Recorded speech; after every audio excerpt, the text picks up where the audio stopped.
Hello guys, lactose operon की video को start करते हैं। तो कुछ सरफेस बातों का रिव्यू कर लेते हैं। लैक्टोज क्या है? लैक्टोज हमारे पास कार्बोहाइड्रेट है, डाइसेक्राइड है, ग्लैक्टोज और ग्लूकोज के मिलने से बनता है और जो बॉन्ड प्रेजेंट होता है वो होता है बीटा 1,4। ठीक हो गया। ओपेरॉन क्या है? हमारे पास क्रोमोसोम होता है, क्रोमोसोम्स के ऊपर होते हैं जीन्स, जीन्स की होती है ट्रांसक्रिप्शन, बनता है आरएनए, आरएनए की होती हैं डिफरेंट टाइप्स। जो मैसेंजर आरएनए होता है उसकी होती है ट्रांसलेशन और हमारे पास बन जाती हैं proteins. Proteins further different role play कर रही होती हैं, वो एज ए एंजाइम्स भी काम कर रही होती हैं, स्ट्रक्चरल प्रोटीन्स भी हो सकते हैं, कुछ भी हो सकता है। ठीक है, किसी भी पार्टिकुलर मेटाबॉलिज्म को होने के लिए डिफरेंट एंजाइम्स की ज़रूरत होती है। ठीक है, तो वो एंजाइम्स कहाँ से आते हैं? जीन्स से आते हैं। जीन्स की होती है ट्रांसक्रिप्शन, फिर होती है ट्रांसलेशन और हमारे पास वो एंजाइम्स आ जाते हैं। अब बैक्टीरिया के केस में क्या होता है? किसी भी पार्टिकुलर मेटाबॉलिज्म के होने के लिए जितने भी एंजाइम्स चाहिए, उन सब एंजाइम्स के जीन्स और उन जीन्स को रेगुलेट करने वाला पोर्शन भी सारा ही एक ही क्रोमोसोम पर प्रेजेंट होगा। तो इस पूरी असेंबली को कहते हैं ओपेरॉन। लैक्टोज ओपेरॉन को अब पढ़ते हैं कि देखते हैं इसमें कौन कौन से जीन्स हैं और इसका रेगुलेटरी पोर्शन में क्या क्या साइट्स हैं। तो हमारे पास लैक्टोज ओपेरॉन के होते हैं 3 जीन्स। एक होता है लैक जी जीन जो इनकोड करता है बीटा ग्लैक्टोसाइडेज को। बीटा ग्लैक्टोसाइडेज लैक्टोज को तोड़ता है और बनाता है ग्लूकोज और ग्लैक्टोज। ठीक है, एक होता है लैक वाई जीन, ये इनकोड करता है परमीएज। और जो लैक ए जीन होता है वो बनाता है थायोग्लैक्टोसाइड ट्रांस एसिटाइलेज। ठीक हो गया। अब हमारे पास आ जाता है रेगुलेटरी पोर्शन।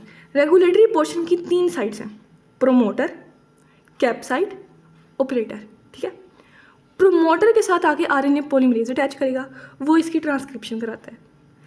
कैप साइड पर आकर कॉम्प्लेक्स अटैच होता है। कौन सा कॉम्प्लेक्स? साइक्लिक एएमपी और कैप। ये कैप क्या है? कैप है कैटाबोलाइट एक्टिवेटर प्रोटीन, इसका एक और नाम भी है CRP, cyclic AMP regulatory protein. ठीक है, ये दोनों आपस में मिलते हैं, ये कॉम्प्लेक्स बनाते हैं और जाके कैप साइड पर अटैच होता है वो। और एक होता है हमारे पास ऑपरेटर जिसके साथ आके अटैच करता है रिप्रेसर। रिप्रेसर अगर ऑपरेटर के साथ आके अटैच हो जाए तो ये आरएनए पॉलीमरेज को प्रोमोटर के साथ अटैच नहीं होने देता। रिप्रेसर के साथ एक और चीज़ आके अटैच हो सकती है, उसका नाम होता है इंड्यूसर।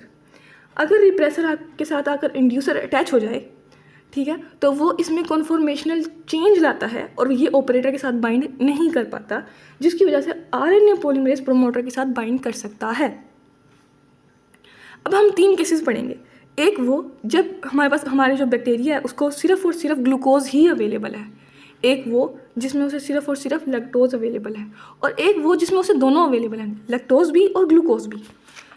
अगर हमारे बैक्टीरिया को सिर्फ और सिर्फ ग्लूकोज अवेलेबल है तो उसे कोई मसला नहीं है, रिप्रेसर जाके ऑपरेटर से बाइंड करेगा, आरएनए पॉलीमरेज प्रोमोटर के साथ बाइंड नहीं कर पाएगा, ट्रांसक्रिप्शन नहीं होगी, हमारे पास जो ये लैक्टोज ओपेरॉन है ना, ये हमारे पास रिप्रेस्ड ही रहेगा। अगर हमारे पास सिर्फ और सिर्फ लैक्टोज अवेलेबल है तो अब क्या होगा? अब देखते हैं। कुछ लैक्टोज कन्वर्ट होगा एलोलैक्टोज में। एलोलैक्टोज क्या है? एलोलैक्टोज है इंड्यूसर। एलोलैक्टोज जाकर बाइंड करेगी रिप्रेसर के साथ और उसको ऑपरेटर के साथ बाइंड होने नहीं देगी, जिसकी वजह से आरएनए पॉलीमरेज जाके प्रोमोटर से आराम से अटैच हो जाएगा। ये तो पुरानी बातें हैं ना, कोई नई बात करो। नई बात दरअसल ये है कि हमारे पास ग्लूकोज कम है। ठीक है, ग्लूकोज के कम होने से हमें पता है क्या होता है, एडिनाइल साइक्लेज एक्टिवेट हो जाता है। एडिनाइल साइक्लेज के एक्टिवेट होने से साइक्लिक एएमपी के लेवल इंक्रीज कर जाएंगे। साइक्लिक एएमपी आराम से जाके कैप प्रोटीन के साथ बाइंड करेगा, ये कॉम्प्लेक्स बनेगा, ये जाके कैप साइट पर अटैच होएगा और कैप साइट के इसके अटैच होने से हमारे पास ट्रांसक्रिप्शन होगी, ट्रांसक्रिप्शन के बाद एमआरएनए बनेगा, उसकी ट्रांसलेशन होगी और हमारे पास ये एंजाइम्स बन जाएंगे और जो हमारे पास लैक्टोज है वो यूटिलाइज होना स्टार्ट हो जाएगा। अब वो वाला केस देखते हैं जब हमारे पास ग्लूकोज भी प्रेजेंट है और लैक्टोज भी प्रेजेंट है। अब बैक्टीरिया के पास ऑप्शंस हैं। हमारे पास रिप्रेसर के साथ जो कुछ लैक्टोज कन्वर्ट होगा एलोलैक्टोज में, वो जाके रिप्रेसर के साथ बाइंड करेगा और वो ऑपरेटर के साथ बाइंड नहीं होने देगा। लेकिन इसका कोई फ़ायदा नहीं है क्योंकि हमारे पास साइक्लिक एएमपी ज़्यादा है ही नहीं, क्योंकि हमारे पास ग्लूकोज अवेलेबल है। तो साइक्लिक एएमपी पहले ज़्यादा हो रहा था ना, तो वो है ही नहीं, ये साइट हमारे पास खाली रह जाएगी और जब ये साइट खाली रह जाएगी ना तो हमारे पास ट्रांसक्रिप्शन बिल्कुल ही निग्लिजिबल होती है। तो हमारे पास जो लैक्टोज ओपेरॉन है वो अनइंड्यूस्ड होगा।